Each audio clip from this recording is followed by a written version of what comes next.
Bonjour à tous et bienvenue sur le studio TV Acuité Silmo. Nous sommes en direct sur Acuité pour parler cet après-midi des complémentaires santé, acteurs incontournables de notre secteur. Elles prennent en charge une très large part des dépenses d'optique et les complémentaires santé sont aussi depuis cette année associés aux négociations de la prochaine convention CNAM.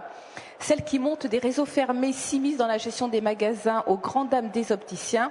Alors les complémentaires santé, partenaires ou adversaires? Pour répondre à cette question, nous recevons Marianne Binst, directrice de Santé Claire. Bonjour Marianne. Stéphanie Dangre, présidente du CASOPI, le syndicat des centrales d'achat au service des opticiens indépendants. Bonjour. Bonjour. Également avec nous Philippe Kick, directeur santé d'AG2R. Bonjour. Bonjour Monsieur Kick et Yves Guénin, secrétaire général d'Optique 2000. Bonjour. Yves, bienvenue. Alors je vais commencer par poser une petite question à Monsieur Kick. Combien de magasins d'optique sont référencés chez AG2R? Alors, en termes de magasins d'optique référencés, on fait du tiers payant avec 9000 opticiens et on a 3000 opticiens partenaires. Alors c'est très très nombreux. Comment les sélectionnez-vous? J'allais dire, AG2R, la mondiale, on a une équipe cycliste, donc on a l'habitude du suivi longitudinal des sportifs. Ben, c'est un peu pareil avec les magasins d'optique.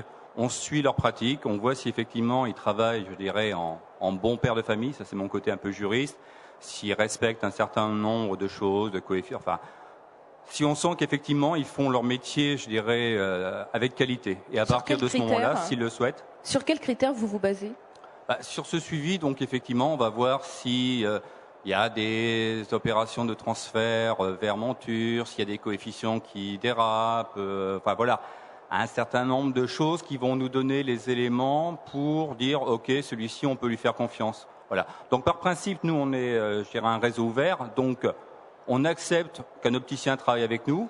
On va suivre son activité. À un moment, il va se dire tiens, ça serait bien, je vais me faire référencer de manière un peu plus forte chez nous. Ok, banco, on va regarder. Puis je vais vous dire, effectivement, si on voit qu'il y a une qualité de travail qui est toujours quasiment identique, il n'y a pas de problème, il va être référencé. Et quelles sont vos attentes des opticiens partenaires? De bien faire leur boulot. Je veux dire que moi, ce que j'aime bien, c'est qu'un opticien se rappelle que c'est un professionnel de santé d'abord, et non pas un commerçant. Et j'ai déjà dit dans un autre cadre, l'opticien qui, quand il voit rentrer un client, il voit des euros dans les yeux, ça me gêne toujours un peu. Pour moi, l'opticien, il faut qu'il fasse un choix. Actuellement, je dirais, les médias, un certain nombre d'entre eux le font partir du côté obscur de la force, si on veut dire, du côté de la vente. Si ce métier veut rester, je dirais, un métier avec une véritable valeur ajoutée, je crois qu'il faut qu'il fasse attention dans sa pratique et qu'il se rappelle que l'optique, c'est un besoin de santé. Nous sommes complémentaires, obligés d'arbitrer ce besoin de santé avec d'autres opérateurs santé qui nous demandent, je dirais, de les financer. Donc, à lui d'être suffisamment intelligent pour participer au dispositif. Madame Binst, donc je le rappelle, Santé Claire est une filiale d'Alliance de la MAF-MMA, d'IPK et de la Mutuelle Générale de la Police. Vous avez monté un réseau fermé avec 1300 points de vente référencés. De votre côté, qu'attendez-vous de vos opticiens partenaires? On attend de nos opticiens partenaires qui fournissent un bon rapport qualité-prix à nos clients, aux clients de nos clients. C'est essentiellement ça. Nous travaillons pour faire une interface avec les clients de complémentaires santé qui amène un meilleur rapport qualité-prix statistiquement par rapport à une rencontre isolée d'un client lambda qui irait voir un opticien lambda. Donc nous essayons d'apporter un plus en termes de tarifs et un plus en termes de qualité et de suivi et puis aussi un plus en termes de gestion. Donc globalement, c'est obtenir des avantages pour nos clients. Alors, vous parlez de qualité, c'est un peu difficile pour un porteur de se rendre compte de la qualité puisque il ne peut pas comparer. Alors, vous vous basez sur la qualité perçue du produit?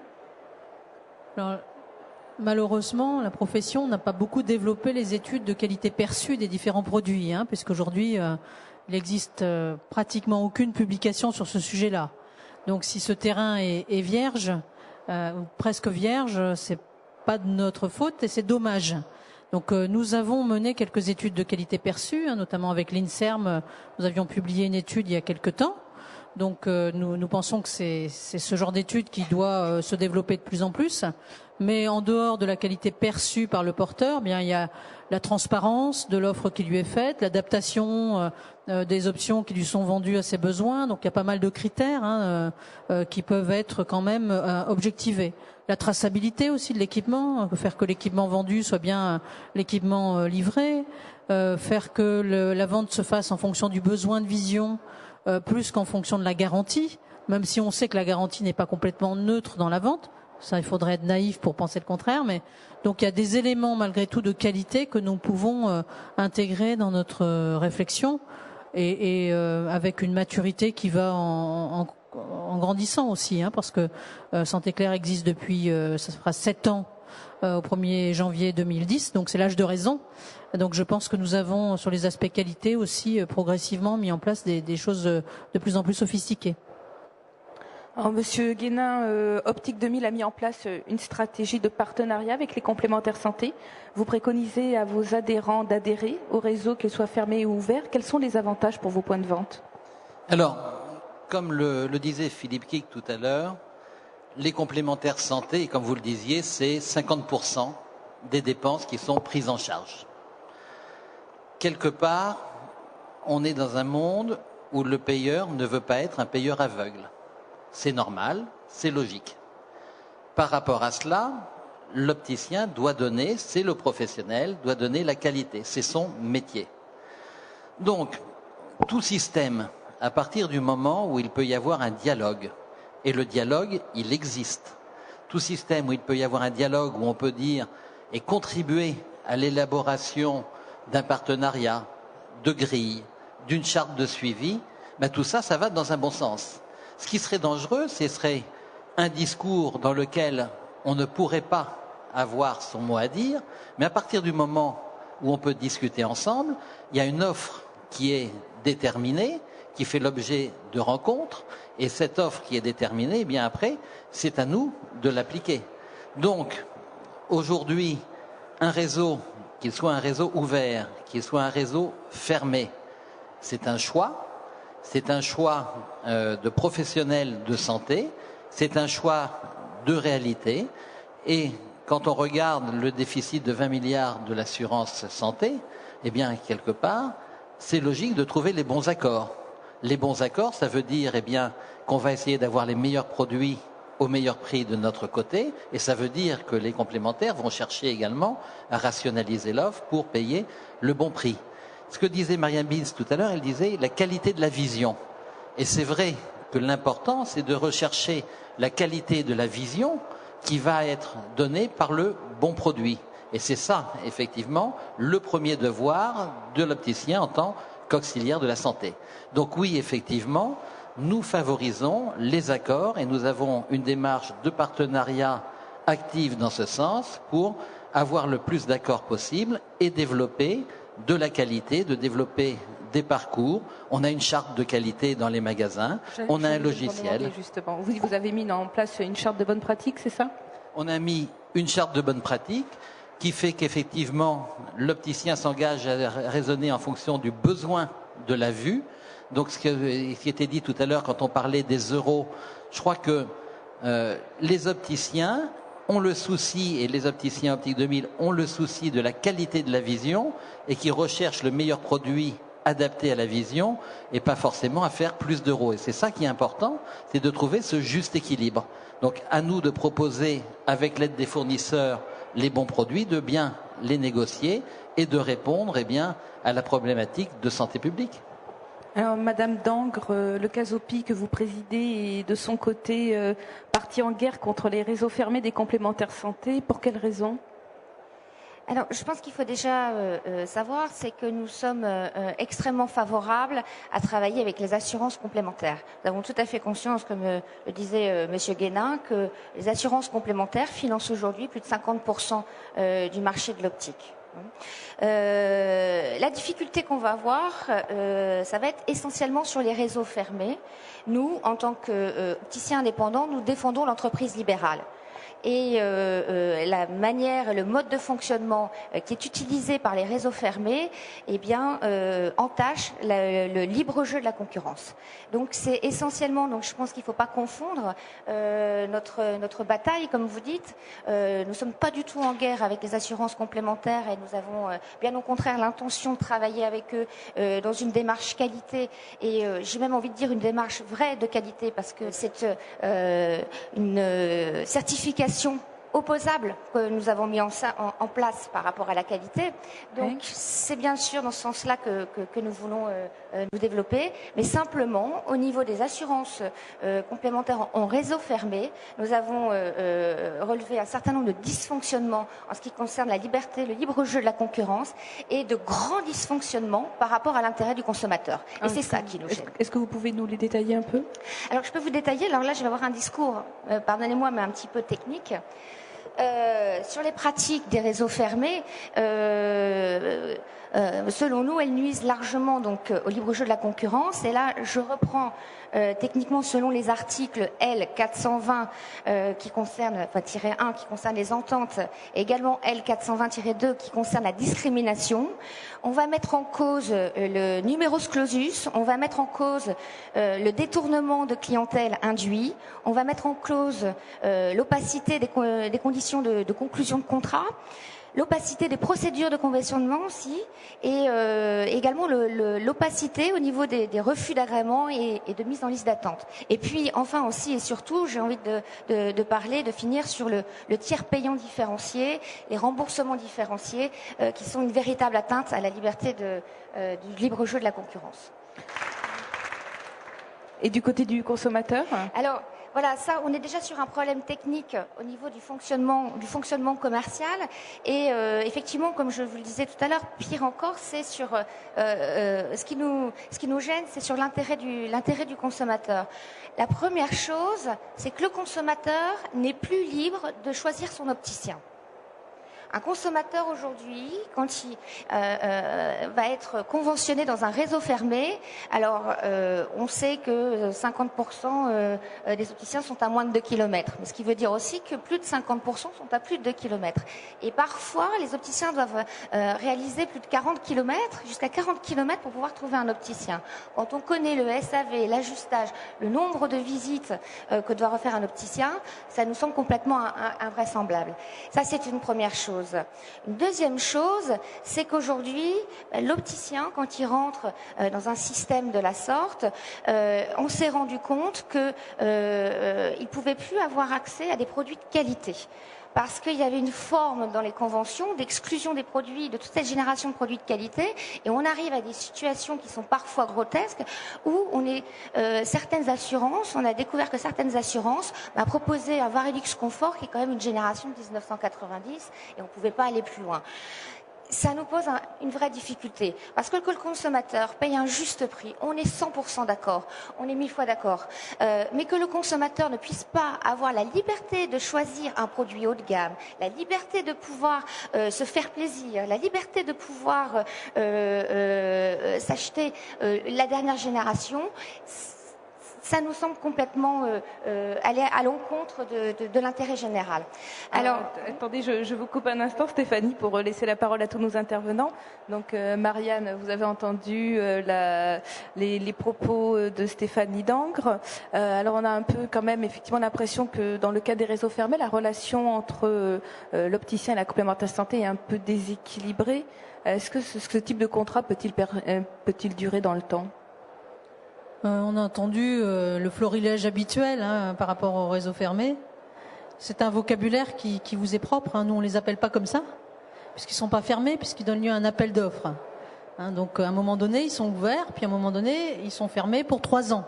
Donc, ça se réouvre tous les 3 ans. Et depuis qu'on a créé Santé Claire avec des appels d'offres optiques, on a fait toujours cet effort de remettre tous les compteurs à zéro tous les 3 ans, ce qui laisse à nouveau une grande ouverture et qui est compliqué pour nous, mais on s'y est toujours attaché. Donc c'est toujours relatif la notion de fermeture ou d'ouverture, mais je veux noter cette relativité. Ensuite, le contresens qu'on entend souvent, c'est de dire le consommateur est contraint. D'abord, s'il n'aime pas ça, le consommateur, il n'est pas obligé d'y aller. Hein. Donc il y a une forme de liberté qui est respectée. Déjà, il n'est pas obligé de choisir une complémentaire qui lui propose ce type d'offre. Et ça, il a vraiment le choix. Sur un marché très concurrentiel, il a énormément de choix. Et aujourd'hui, il y a quand même beaucoup de types de contrats qui ne lui proposent pas ce type d'offre. Et ensuite, s'il a choisi ce type de contrat avec ce type de possibilité, il peut toujours ne pas l'utiliser. Donc ça reste un droit fondamental. Ensuite, les débats qui sont des débats juridiques, je pense que ça n'intéresse pas grand monde. Ce que je peux vous dire sur ces débats juridiques, c'est qu'ils nous ont empêchés de dialoguer pendant des années. Donc je pense que les terrains de contentieux doivent être laissés aux contentieux. Et pour l'instant, les choses ont plutôt bien fonctionné, vu de notre côté, d'un point de vue juridique, sinon on ne serait plus là. Il y a ce qu'on attend avec impatience aussi, c'est un avis de l'autorité de la concurrence sur ce thème précis qui va sortir fin septembre. Donc on est à la fois très serein et très content que ça ait lieu, parce que ça mettra vraiment les pendules à l'heure, et je pense que ça arrêtera ce débat juridique qui est spécieux parce qu'il ne permet pas d'avancer. Vous êtes confiante par rapport à l'avis de l'autorité de la concurrence? Bien sûr qu'on est confiant, parce que si jamais il y avait des soucis, ça fait longtemps qu'on le saurait. Enfin, je veux dire, on est quand même des grosses maisons qui sont bien conseillées juridiquement et qui s'avancent pas nez au vent, sans avis juridique très très documenté avant de se lancer sur un dossier. Donc bien sûr, on est confiant. En même temps, ce sont des choses qui sont nouvelles.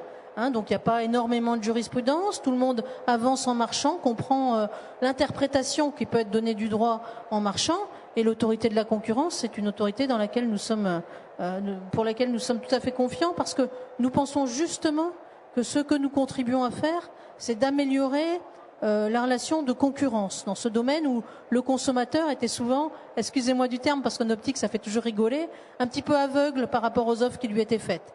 Donc cet avis qui sera rendu, on est très serein et à la fois très content qu'il soit rendu, parce qu'il va permettre de qualifier les choses, d'améliorer ce qui doit être amélioré, et à chacun de se positionner. Et puis j'espère qu'à partir de là, on partira plus sur un débat je suis pour, je suis contre, parce que là je suis d'accord avec le représentant d'Optique 2000, ça apporte pas grand-chose de dire je suis contre. Ça existe, ça existera. Et ça s'adaptera par rapport à une éventuelle jurisprudence, bien entendu. Et après, il faut faire avec. Et faire avec, ça veut dire aussi que de part et d'autre, on doit s'améliorer, on doit trouver des façons de mieux travailler ensemble. Et ça fait progresser le débat. Alors, Monsieur Kick, pourquoi tous les assureurs n'ont pas choisi donc cette option des réseaux fermés? On est comme vous, les opticiens, on est multiples. Donc à partir de ce moment-là, une multiple offre. Alors pourquoi HG2R La Mondiale n'est pas dedans? Tout simplement, ça s'explique, je dirais, par un petit peu la typologie de contrats que nous avons. On a les 2 tiers de nos contrats qui sont des contrats collectifs. On a fait une enquête encore récemment. Globalement, les assurés des contrats collectifs ne veulent pas avoir de contraintes de ce type, généralement. Je ne dis pas qu'il y en a certains qui l'accepteraient. Et puis l'autre partie de notre population, ce sont des retraités. Ils ne sont pas sensibles à ce type de réseau dit fermé. Donc on préfère, je dirais, travailler sur une écriture de garantie, des garanties beaucoup plus fines, beaucoup plus intelligentes, et qui évite tant à l'opticien qu'à l'assuré, parce que personne n'est blanc dans cette histoire, de pousser le bouchon au maximum. Et pour les retraités, on a mis en place des systèmes, je dirais, d'amélioration de la prestation en fonction de l'ancienneté dans la garantie. On a mis un certain nombre en place d'outils qui font que on est content à travers ça, ça fonctionne bien, nos clients sont satisfaits. Et par contre, si on a des assurés qui veulent, je dirais, être orientés, on leur met à disposition les coordonnées des opticiens partenaires. C'est une autre approche, mais je veux dire, les deux coexistent. Il n'y en a pas une qui est meilleure que l'autre. Elles répondent à des objectifs différents. Alors vous avez parlé d'assurés qui ne sont pas toujours tout blancs. On va en parler, Monsieur Guénin. Effectivement, il y a eu des déclarations dans la presse à propos des opticiens, mais on peut aussi parler des clients. Que faire quand c'est le client qui réclame à son opticien une optimisation de facture? Je crois que c'est de la responsabilité de chacun. Tout d'abord, quand on reprend les contrats avec les contrats fermés, c'est la liberté de chacun de contracter ou de ne pas contracter. Bon. Après, est-ce qu'on vit dans l'opposition ou est-ce qu'on essaye de faire ensemble et d'avoir un dialogue? Nous, on préfère faire un dialogue. Effectivement, si on peut dire on a le choix du produit, etc., c'est mieux maintenant. En vivant dans l'opposition, le tout ou rien, nous, on préfère le dialogue. Par contre, c'est vrai que on préférerait, quand il y a un partenariat loyal, mais ça c'est peut-être dans les évolutions, se dire que quelqu'un qui a fait un partenariat loyal, qui a fondé l'économie de son affaire dessus, ben peut-être il peut avoir un capital de points dans le prochain appel d'offres. C'est peut-être dans ce sens-là qu'on peut travailler en... C'est pas légal, mais on a des contraintes juridiques qu'on respecte à la lettre. Mais ce sont des pistes. Après, comment on peut les accommoder? Parce que c'est vrai que les affaires fondent une économie sur un système qui risque demain de se retrouver anéanti.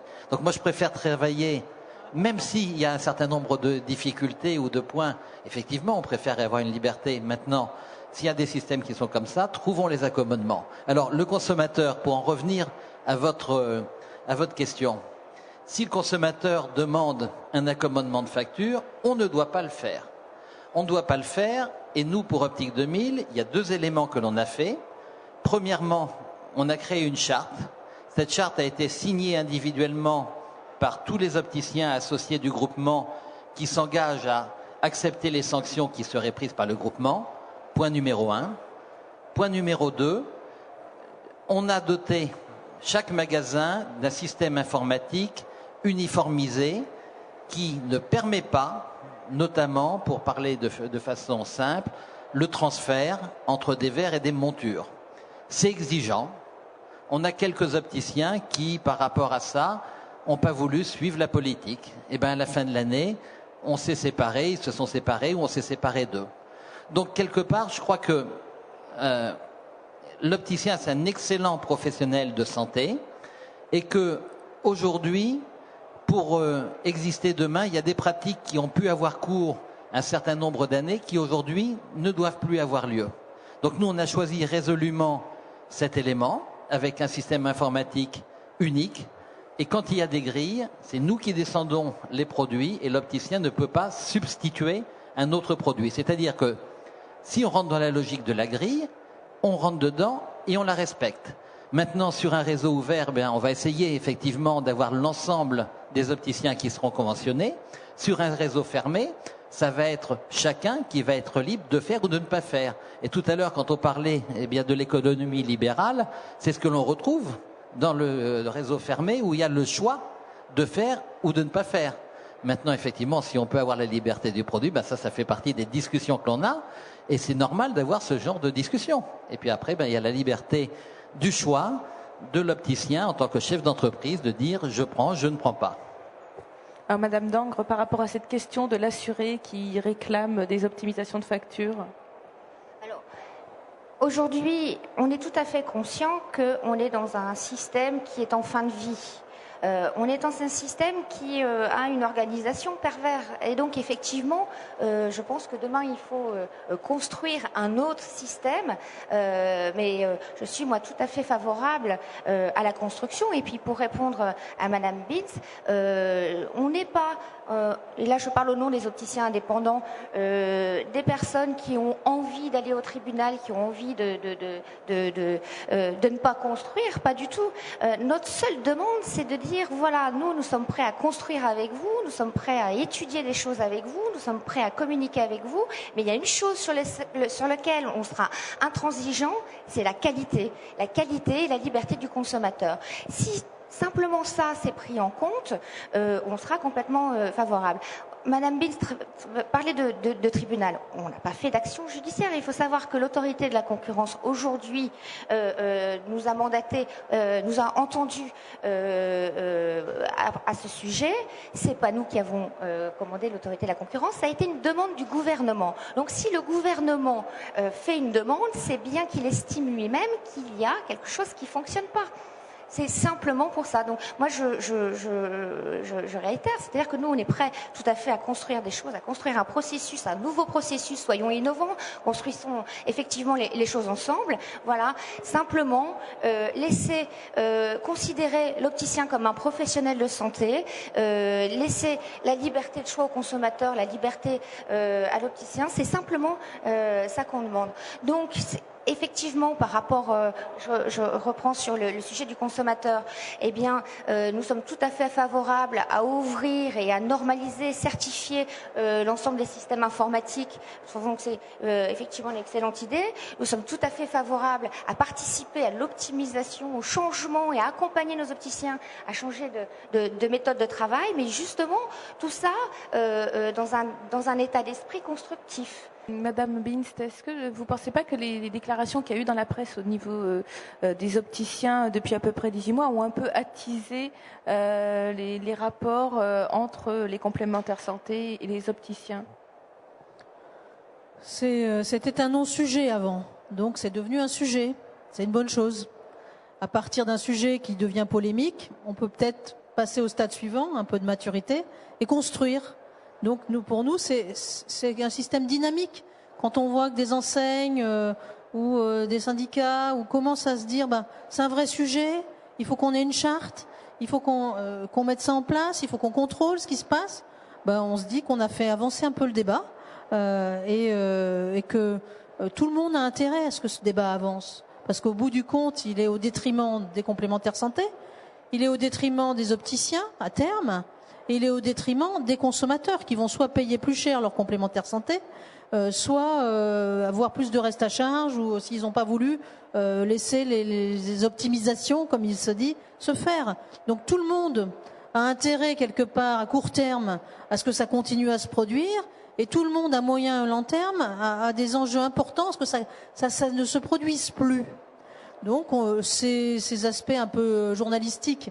Vous êtes journaliste, quand on est journaliste et quand on parle de ces sujets-là, on aime toujours faire des choses un peu qui font un peu de scoop, un peu de buzz. C'est normal. Et puis après, il faut passer à autre chose. Et autre chose, c'est plus constructif.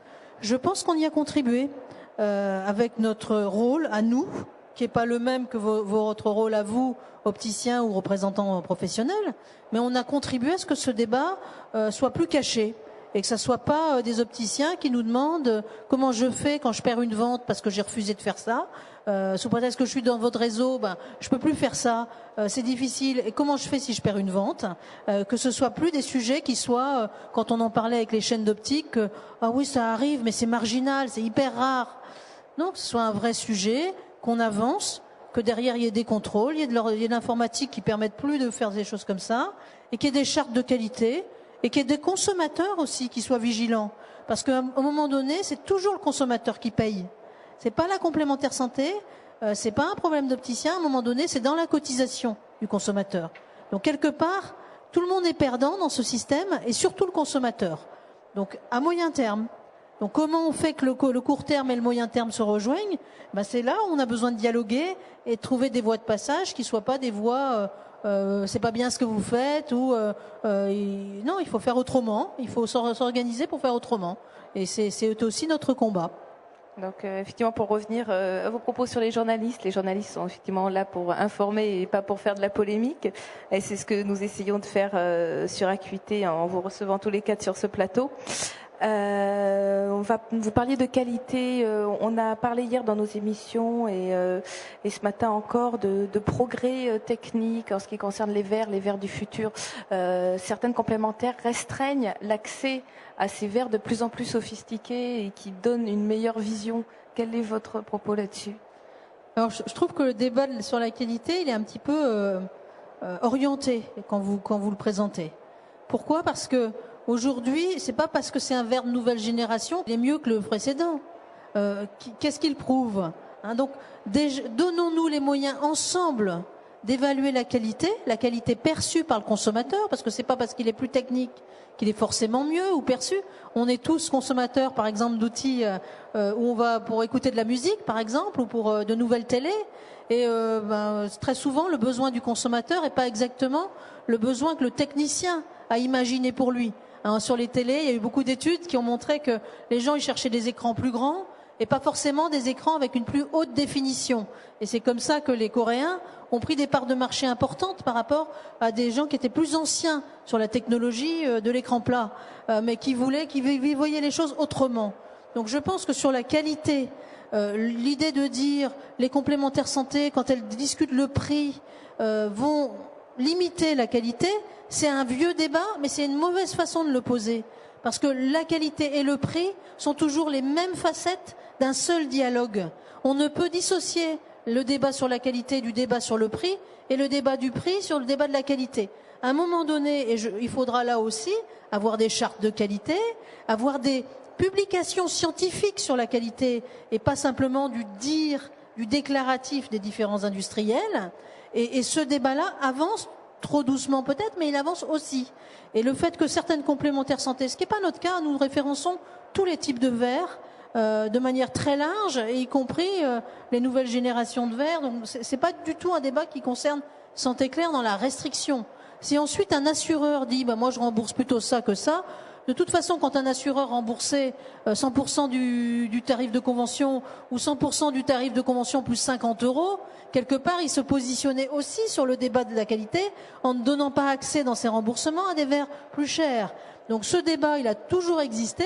Je pense que si on arrivait à des formes plus scientifiques de ce débat, on aurait fait progresser les choses. Et le fait de s'occuper du prix n'est pas du tout antagoniste du fait de se poser des questions sur la qualité. Ce que le consommateur recherche, c'est un bon rapport qualité-prix.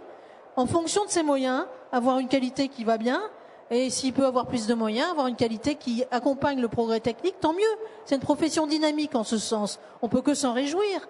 Nous ne sommes pas contre le progrès technique. Nous sommes contre un progrès qui ne donne pas lieu à une évaluation et seulement à une augmentation de tarifs. C'est tout.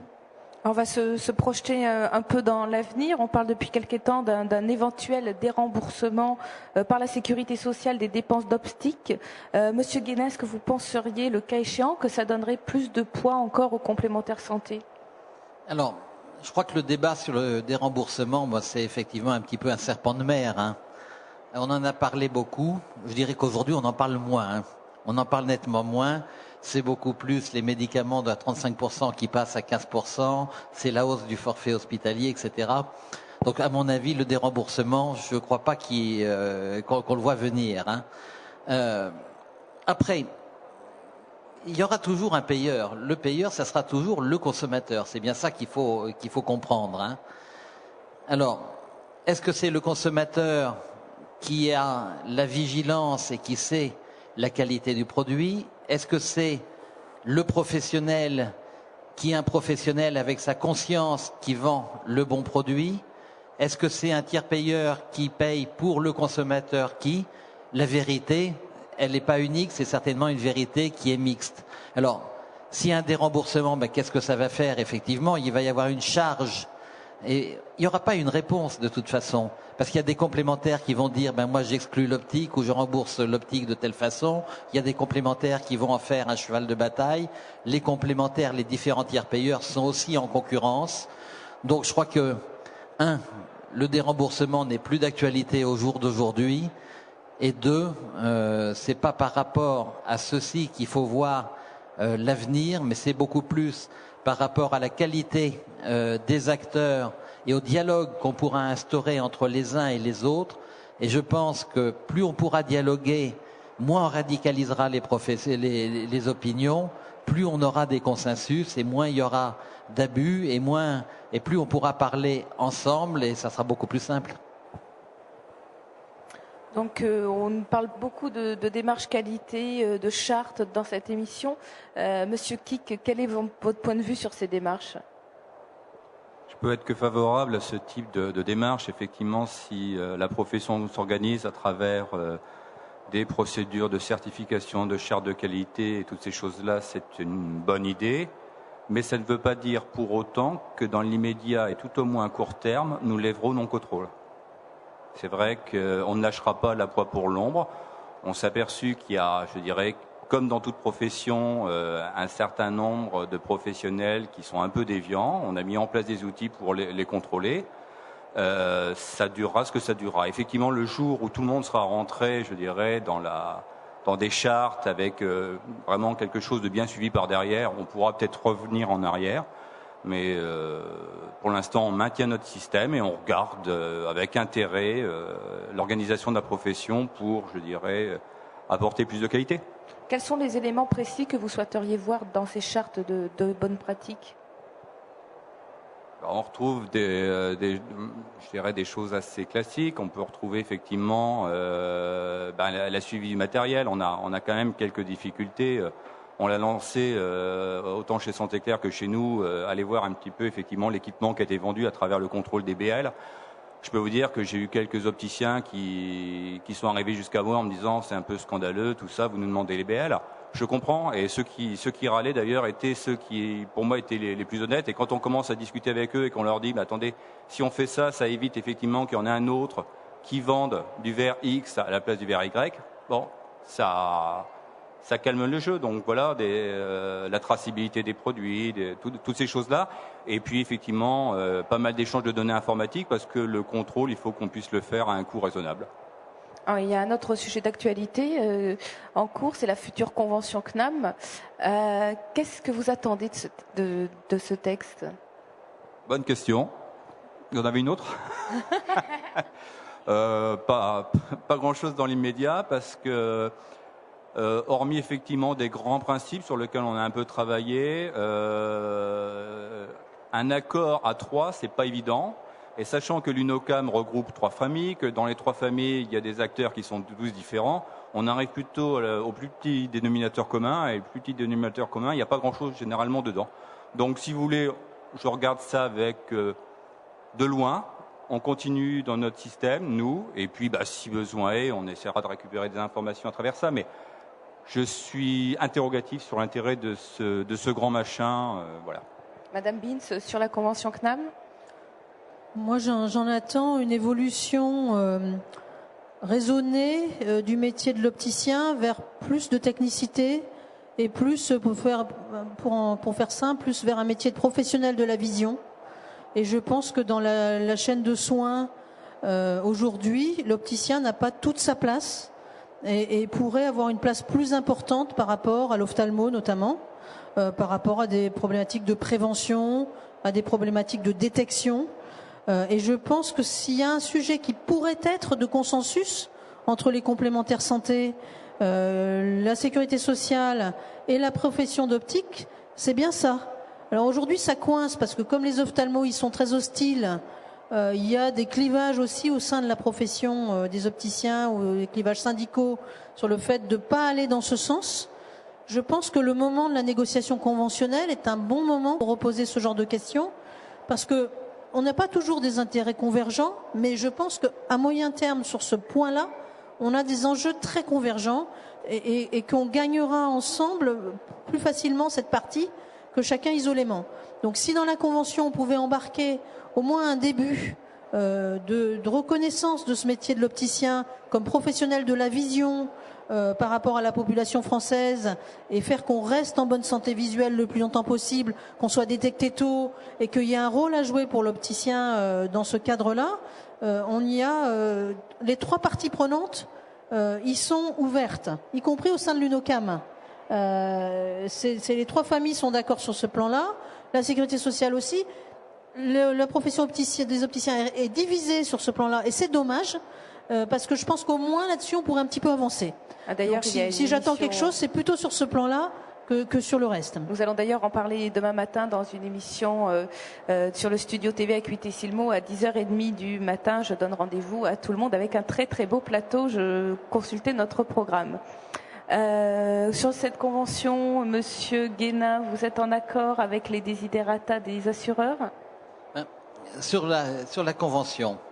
Je crois que effectivement, la partie prenante de l'UNOCAM reste un petit peu une interrogation. On peut pas voir dans les négociations qu'est-ce que ça va amener. Je crois qu'il faudrait que ce soit l'UNOCAM qui s'explique par elle-même pour dire quelle direction elles veulent prendre. Maintenant, effectivement, ça regroupe un public qui est très hétérogène au sein de l'UNOCAM. Il y a toutes les familles. Donc, est-ce qu'il y a une identité? Je pense pas. Maintenant, quel est l'avantage d'avoir tout le monde? C'est plus on aura de personnes, plus la convention aura de valeur. Et la convention également pourra permettre l'application de ce qui existe aujourd'hui mais qui n'est pas mis en place, qui sont les instances paritaires régionales qui doivent regarder de quelle façon la profession s'exerce, quels sont les débordements, etc. Donc oui, il y a un intérêt. Maintenant, laissons faire les choses et puis laissons l'UNOCAM dire son mot avant d'avoir une opinion dessus. Je crois qu'on ne peut pas préjuger de ce qui va venir. Madame Dangre, qu'est-ce que vous attendez des complémentaires santé sur ce dossier de la Convention CNAM? Et moi, je suis ravie d'entendre que Madame Binz souhaite voir l'opticien reconnu comme un professionnel de santé. Et ça, je pense que vous l'avez bien compris tout au long de ce débat, c'est bien entendu notre fer de lance. Maintenant, j'espère et je souhaite que ce ne soit pas uniquement un discours et que ça se traduise par des faits concrets. On va se projeter encore un peu plus dans l'avenir. Si un assuré vous demande le remboursement d'une paire de lunettes qu'il a achetées sur le site internet d'un de vos partenaires, est-ce que vous le remboursez? On a déjà eu le cas récemment, plusieurs demandes qui nous arrivaient parfois via des courtiers qui nous disaient est-ce que je dois rembourser, est-ce que c'est légal? Et comme vous êtes un peu spécialiste de ce secteur, qu'est-ce qu'on doit faire? Donc il va falloir clarifier tout ça. Je pense que on va pas là apparemment les choses se clarifient au niveau du ministère de la Santé. Donc il y a eu des choses qui ont été publiées, qui commencent à sortir. Donc nous là-dessus on est très légaliste. Si c'est légal et ça a l'air de l'être, c'est ce que donnent les dernières analyses juridiques qu'on a pu faire, c'est ce que donne le ministère de la Santé comme information. Si c'est légal, il n'y a aucune raison qu'on ne rembourse pas. Donc on n'est pas contre le progrès, ni contre le progrès technologique. En termes de technicité des verres, ni contre le progrès technologique en termes de mode de vente. Donc à un moment donné, on est pragmatique avant tout. Donc si c'est légal et ça semble l'être et ça se développe, eh bien nous serons dans une position égalitaire, on va dire. On remboursera de la même façon que pour les autres points de mode de distribution. C'est la même chose au niveau de l'assurance santé. Ça fait des débats. Aujourd'hui, on commence à pouvoir souscrire son contrat en ligne et les réseaux de distribution sont pas très contents au niveau des différentes compagnies. Ça se passe avec difficulté. Quand en plus c'est beaucoup moins cher, parfois lorsque c'est vendu en ligne, les réseaux posent des problèmes. C'est un débat auquel toutes nos professions qui ont de la distribution sont confrontées et seront de plus en plus confrontées. Donc là encore, je pense qu'il faut le traiter avec pragmatisme et sans essayer de se cacher derrière son petit doigt, parce qu'en général, on se cache pas très longtemps derrière son petit doigt, puis le moment où on enlève son petit doigt, le truc est parti en vrille. Donc je pense qu'il faut en parler sereinement, et puis pas dans des systèmes où on va essayer de bloquer tout ce qui se passe, parce qu'on ne bloquera pas durablement. Il faudra bien avancer. Merci. Monsieur Kik, votre point de vue, est-ce qu'un assuré, vous le remboursez s'il a acheté son équipement sur le site internet d'un magasin partenaire? Pour l'instant, si vous voulez, tant que la sécurité sociale rembourse l'équipement optique, si la Sécu rembourse ce type d'équipement, on remboursera. Si la Sécu ne rembourse pas, on ne rembourse pas. Voilà. Bien. Et la Sécu rembourse. Ça dépend de c'est pas mal. Aujourd'hui, la Sécu rembourse. Donc, il n'y a pas de raison juridique de s'opposer à un remboursement d'un consommateur assuré chez les uns, chez les autres, qui aurait acheté de cette façon-là. En tout cas, pas à ma connaissance. Maintenant... s'il y a d'autres informations qui nous parviennent, on sera pragmatique. Je vous remercie à tous de votre participation. Donc, je vous rappelle que le sujet de la vente sur Internet a été traité ce matin dans une des émissions du Studio TV Acuité Silmo. Pour ceux qui auraient raté le direct, ils pourront le regarder en différé sur notre site d'ici quelques jours. Nous vous remercions tous les quatre d'avoir fait le point sur les relations entre les complémentaires santé et les opticiens. Il apparaît quand même qu'un partenariat de confiance reste la meilleure des solutions entre les complémentaires santé et les opticiens, tout ça dans l'intérêt du porteur. Et donc j'espère que cette émission aura pu initier un début de dialogue entre vous.